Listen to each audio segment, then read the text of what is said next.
मुस्कान recording studio.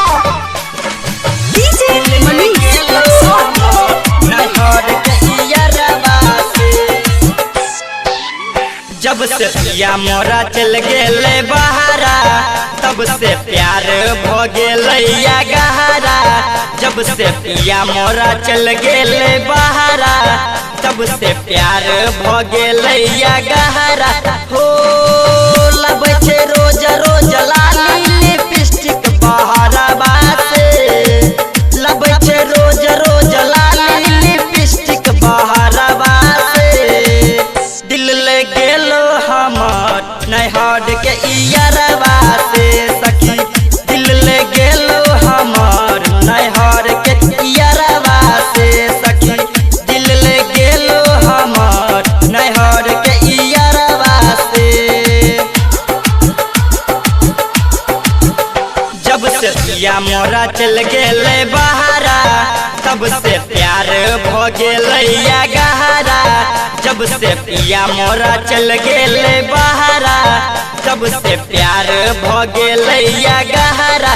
हो लबै छे रोज रोज लाली लिपस्टिक बहारा बासे।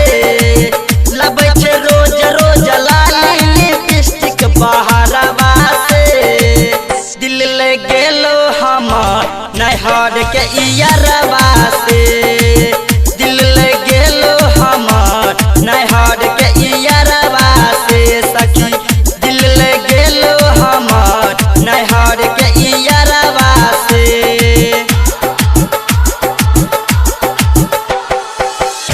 मुस्कान रिकॉर्डिंग स्टूडियो।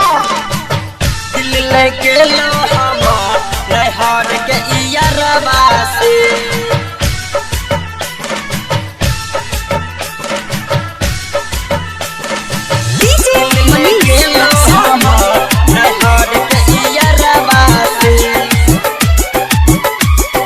जब जब ऊ हमारा ससुराल में आवे दीदी के लइका छे सबके बतावे। जब जब ऊ हमारा ससुराल में आवे दीदी के लइका छे सबके बतावे। रोज रोज कह के बोलावे छे जान मांगे छे चुम्मा और साझे बिहान। साझे बिहान हाँ साझे बिहान। साझे बिहान हाँ साझे बिहान। सुत छे रोज रोज उहो रे हमारा पजरवा से।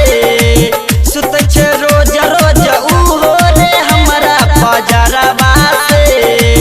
दिल ले गेलो हमर नैहर के इयरवा से सखी। दिल ले गेलो हमर नैहर के इयरवा से सखी। दिल ले गेलो हमर नैहर के इयरवा से।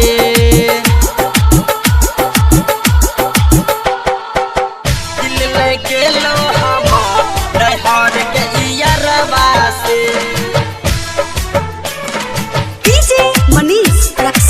दिल ले गेलो हमर नैहर के इयरवा से।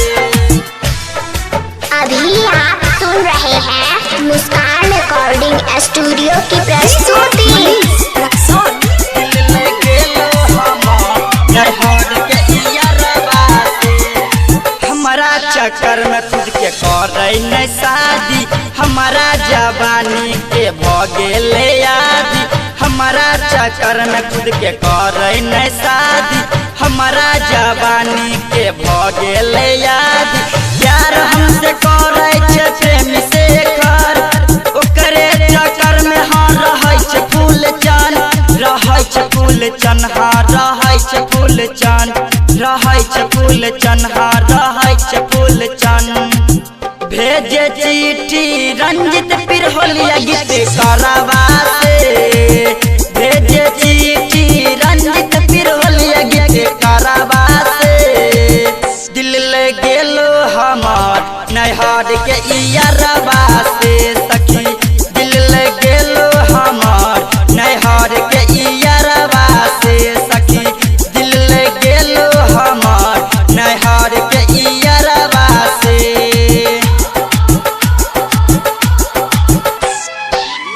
जब से पिया मोरा चल गेले बहारा तब से प्यार भ गेले गहरा। जब से पिया मोरा चल गेले बहारा तब से प्यार भ गेले गहरा।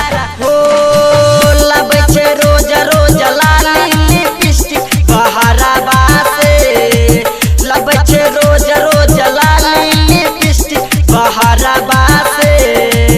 दिल ले गेलो हमर नैहर के इयरबा से सखी, दिल ले